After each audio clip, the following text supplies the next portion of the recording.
നമസ്കാരം, news prime മലയാളത്തിലേക്ക് സ്വാഗതം. 70 നിയോജക മണ്ഡലങ്ങളുള്ള ഡൽഹിയിൽ ആം ആദ്മി പാർട്ടിക്ക് ഇത്തവണ അധികാരം കിട്ടില്ല എന്ന് ഉറപ്പായതോടുകൂടി കെജ്രിവാൾ കോൺഗ്രസിനെ കുറ്റപ്പെടുത്താൻ തുടങ്ങിയിരിക്കുകയാണ്.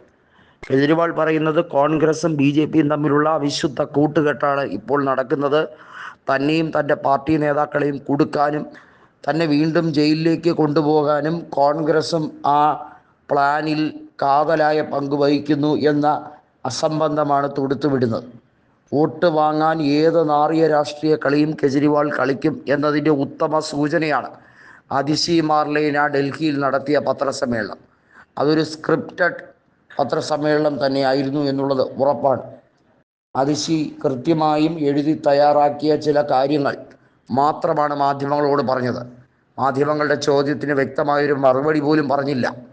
ഒന്നോർക്കണം, രാഹുൽ ഗാന്ധിയും കെജ്രിവാളും സംയുക്ത ധാരണയോടുകൂടിയാണ് ഹരിയാനയിൽ അവിടെ മത്സരം ഒരുമിച്ച് നേരിട്ടത്. കുരുക്ഷേത്ര സീറ്റ് ആം ആദ്മിക്കായി കോൺഗ്രസ് വിട്ടുകൊടുക്കുകയും ചെയ്തു. എന്നാൽ തിരിച്ചു ചെയ്തതോ, നിയമസഭാ തെരഞ്ഞെടുപ്പ് വന്നപ്പോൾ ആം ആദ്മി പാർട്ടി കോൺഗ്രസിനെ തകർക്കാൻ പരമാവധി ശ്രമിച്ചു. ആം ആദ്മിയുടേതായ സ്ഥാനാർത്ഥികളെ പ്രഖ്യാപിച്ച് ഒരു രീതിയിലും സന്ധിയില്ല എന്ന് പ്രഖ്യാപിച്ചു. വാസ്തവത്തിൽ ഇതുതന്നെയാണ് പഞ്ചാബിലും അതുപോലെ തന്നെ ഗുജറാത്തിലും ഗോവയിലുമൊക്കെ ആം ആദ്മി കാണിച്ചത്. പഞ്ചാബിൽ പക്ഷേ ഇപ്പോഴിതാ മുനിസിപ്പൽ തെരഞ്ഞെടുപ്പിൽ ആം ആദ്മിക്ക് കാല് തെറ്റിയിരിക്കുകയാണ്. വൻ വീഴ്ചയാണ് ആം ആദ്മി പാർട്ടിക്ക് സംഭവിച്ചിരിക്കുന്നത്. അമൃത്സറിൽ കോൺഗ്രസ് മുനിസിപ്പാലിറ്റി പിടിച്ചെടുത്തിരിക്കുന്നു. പട്യാലയിൽ മാത്രമാണ് ആം ആദ്മിക്ക് വ്യക്തമായൊരു ഭൂരിപക്ഷമുള്ളത്. 2 കോർപ്പറേഷനിൽ വ്യക്തമായൊരു ഭൂരിപക്ഷം ഒരു മുന്നണിക്കും ഇല്ല.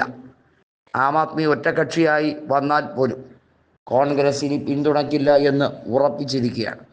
കാരണം അത്രയേറെ കോൺഗ്രസിനെ പ്രതിസന്ധിയിലേക്ക് ആഴ്ത്തിവിട്ടിരിക്കുകയാണ്.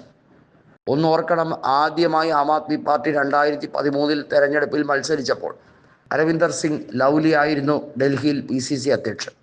അദ്ദേഹം പറഞ്ഞത് ആം ആദ്മിയുടെ മാനിഫെസ്റ്റോയ്ക്ക് ഞങ്ങൾ വോട്ട് കൊടുക്കുന്നു എന്ന് പറഞ്ഞുകൊണ്ടാണ്. കൃത്യമായി 28 MLA-മാരുള്ള ആം ആദ്മിയെ 8 MLA-മാരുള്ള കോൺഗ്രസ് പിന്തുണച്ചത്.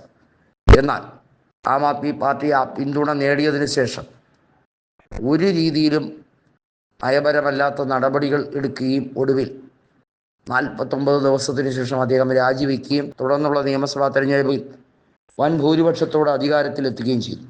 എന്നാൽ ഇന്നേ വരെ ഒരു ലോക്സഭയിലും ആം ആദ്മി പാർട്ടി ഇന്നേ വരെ വിജയിച്ചിട്ടില്ല. ഡൽഹിയുടെ കീഴിലുള്ള 7 ലോക്സഭാ മണ്ഡലങ്ങളിൽ 2014-ലും 19-ലും 24-ലും 7 സീറ്റുകളും BJPയാണ് കൊയ്തെടുത്തത്.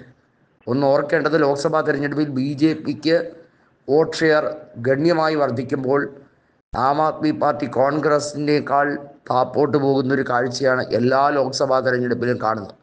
എന്നാൽ നിയമസഭാ തെരഞ്ഞെടുപ്പിൽ ട്രെൻഡ് മാറുകയും ചെയ്യുന്നുണ്ട്. എന്നാൽ ഇക്കുറി അജയ് മാക്കൻ പറയുന്നത് കോൺഗ്രസിൻ്റെ ട്രെൻഡായിരിക്കും മാറ്റിയെടുക്കുക. കാരണം ഷീല ദീക്ഷിതിനെ ഇത്രയേറെ വ്യക്തിഹത്യ ചെയ്ത ഒരു നേതാവില്ല. എന്നാൽ സ്വയം അഴിമതിയിൽ മുങ്ങിത്താണിരിക്കുന്നു. മനീഷ് സിസോദിയെയും അതുപോലെ തന്നെ സതീന്ദ്ര ജെയിനെയും ഒക്കെ വെച്ച് വലിയ തോതിൽ അഴിമതി കാണിക്കുകയാണ് കെജ്രിവാൾ ചെയ്തതെന്ന് പൊതുജനങ്ങൾക്ക് ബോധ്യമായതുകൊണ്ടാണ് കെജ്രിവാൾ ഇപ്പോൾ ഇരുട്ടിൽ തപ്പുന്നതെന്ന് കൃത്യമായി അജയ് മാക്കൻ പറയുന്നു.